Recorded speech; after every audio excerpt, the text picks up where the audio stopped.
Why do millions of viewers tune in to explore the magic of Africa? Let's find out. Welcome to Discover Africa, your free documentary hub. Dive into captivating stories, breathtaking landscapes, and the vibrant cultures that make Africa so unique. From the majestic savannas to bustling cities, our channel brings you closer to the wonders of this incredible continent. Subscribe now and start your journey with us today. Let's explore Africa together, one documentary at a time. Don't forget to like and share this video to spread the beauty of Africa. Welcome to my free documentary of Africa. Please subscribe, like and share. You need to watch this if you struggle with understanding the complexities of African conflicts. The Democratic Republic of Congo, a nation synonymous with vast resources and breathtaking landscapes, finds itself teetering on the precipice of a full-blown catastrophe. Eastern Congo, a region scarred by decades of conflict, is once again engulfed in a maelstrom of violence and instability. The year is 2025, and the situation is more dire than ever. M23 rebels, a group with a shadowy past and even murkier ambitions, have seized control of key cities in the east. Goma, Bukavu, Kamanyola, once bustling hubs of life and commerce, now lie under the iron fist of a force accused of unspeakable atrocities. Their advance shows no signs of abating, with the strategic cities of Uvira and Butembo squarely in their crosshairs. The Congolese people, weary from years of enduring unimaginable suffering, are caught in the crossfire. Millions have been displaced from their homes, their lives upended by a conflict that seems to have no end in sight. The world watches with bated breath, hoping against hope for a miracle that can break this cycle of violence. The situation in the DRC is not just another African crisis. It is a stark reminder of the fragility of peace and the devastating consequences of unchecked ambition. The time for complacency is long gone. The world must act and act decisively to prevent a humanitarian disaster of unimaginable proportions. At the heart of this unfolding tragedy lies the enigmatic role of Rwanda, a nation forever haunted by its own turbulent past. While Rwandan officials vehemently deny any involvement in the M23 insurgency, a mountain of evidence suggests otherwise. Independent reports, corroborated by eyewitness accounts, paint a damning picture of Rwandan support for the rebel group. Thousands of Rwandan troops, armed with sophisticated weaponry and fueled by a potent mix of ideology and self-interest, are believed to be operating within Congolese territory. Their objective: to prop up the M23, a group widely seen as a proxy force for Rwandan interests in the region. Rwanda's motivations are complex and multifaceted. Some analysts point to the country's insatiable appetite for the mineral wealth that lies beneath Congo's soil. Others see a more sinister agenda to destabilize the Congolese government and install a puppet regime beholden to Kigali.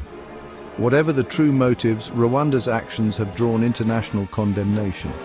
The United States, France and Germany, traditional allies of Kigali, have all voiced their disapproval, with some even threatening sanctions. Yet, despite the diplomatic pressure, Rwanda remains undeterred, its actions seemingly driven by a calculus of its own. The Rwandan government, for its part, maintains that its actions are purely defensive, aimed at protecting its borders from hostile forces operating within the DRC. They accuse the Congolese government of harboring genocidaires, remnants of the Hutu extremist regime responsible for the 1994 Rwandan Genocide. The M23, a group shrouded in secrecy and controversy, has emerged as the most potent force in Eastern Congo's volatile landscape. Their name, an acronym for the March 23 movement, harks back to a failed peace accord signed in 2009. Composed primarily of Congolese Tutsis, they claim to be fighting for the rights of their people, who they say are marginalized and persecuted by the Congolese government. However, beneath this veneer of righteous struggle lies a more complex reality. The M23's rapid territorial gains, their sophisticated military operations, and their iron-fisted control over lucrative mineral mines paint a picture of a group motivated as much by greed as by grievance. In areas under their control, the M23 has established a parallel administration, collecting taxes, exploiting resources, and meting out their own brand of justice. Reports of human rights abuses, including extrajudicial killings, forced recruitment, and sexual violence, have emerged from M23-controlled areas, casting a dark shadow over their claims of being liberators. Their ultimate objective remains unclear.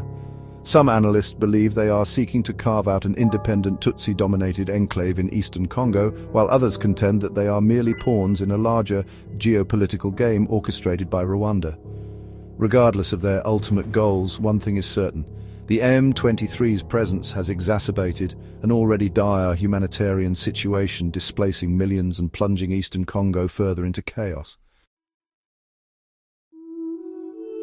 In the face of this existential threat, the Congolese government, led by President Felix Tshisekedi, finds itself caught between a rock and a hard place. Tshisekedi, who came to power on a promise of ushering in a new era of peace and prosperity, is now confronted with a crisis that threatens to unravel the very fabric of the Congolese state. His options are limited and fraught with risk. Negotiating with the M23, a group he has labeled as terrorists, would be seen as a sign of weakness, potentially emboldening them and other armed groups operating in the east. Moreover, any concessions made to the M23 would likely be met with fierce resistance from other ethnic groups in eastern Congo, further inflaming tensions and potentially triggering a wider conflagration. On the other hand, pursuing a purely military solution carries its own set of perils. The Congolese army, plagued by corruption, ill discipline, and a chronic lack of resources, has proven to be no match for the M23's battle-hardened fighters. A full-scale offensive against the rebels could easily backfire, leading to heavy casualties among Congolese troops and further displacement of civilians. Tshisekedi has appealed to the international community for assistance, but so far his pleas have largely fallen on deaf ears.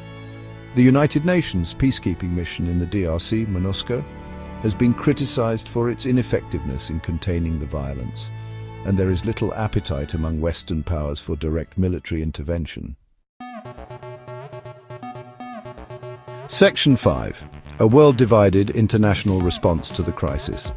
The international community's response to the unfolding crisis in the Democratic Republic of Congo has been a mixed bag of condemnation, hand-wringing, and cautious diplomacy, with no clear consensus on how to address the complex situation.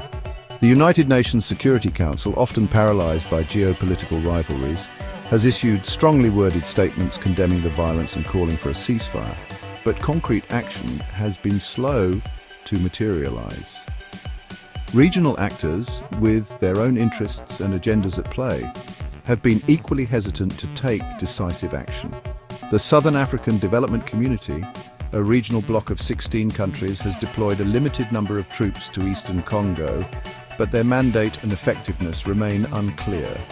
Neighboring Burundi, which shares a border with both Rwanda and the DRC, has emerged as a staunch ally of Kinshasa, deploying troops to support the Congolese army. Uganda, on the other hand, has played a more ambiguous role, with accusations swirling of covert support for the M23, while simultaneously conducting joint operations with the Congolese army against other armed groups. The United States, while condemning Rwanda's actions, has stopped short of imposing sanctions, wary of alienating a key ally in a volatile region. France, a traditional backer of Rwanda, has also expressed its concern but has yet to take any concrete steps to pressure Kigali. The lack of a unified international response has emboldened the M23 and their Rwandan backers, allowing them to continue their offensive with relative impunity. Until the international community can overcome its divisions and present a united front, the cycle of violence in eastern Congo is likely to continue unabated. The people of Rwanda and Congo have endured a relentless cycle of suffering and displacement. Entire communities have been uprooted, forced to flee their homes in search of safety. The scars of conflict run deep, affecting generations. It's a tragic reality that continues to haunt the region. To truly grasp the complexity of the Rwanda and Congo conflict, we must delve into its roots. Historical grievances, ethnic tensions, and political power struggles have all played a role. The legacy of colonialism cannot be ignored, as it has left a lasting impact on the social and political landscape. Understanding these factors is crucial for finding a way forward. Achieving lasting peace requires a multifaceted approach. Dialogue and reconciliation are essential, as is addressing the underlying causes of conflict. Economic development and education can provide hope and stability for future generations. International cooperation and support are also vital in helping the region rebuild and move towards a brighter future. The international community has a moral obligation to act. We cannot stand idly by while the people of Rwanda and Congo suffer.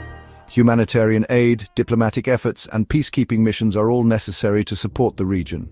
Together, we can make a difference and help bring an end to the cycle of violence.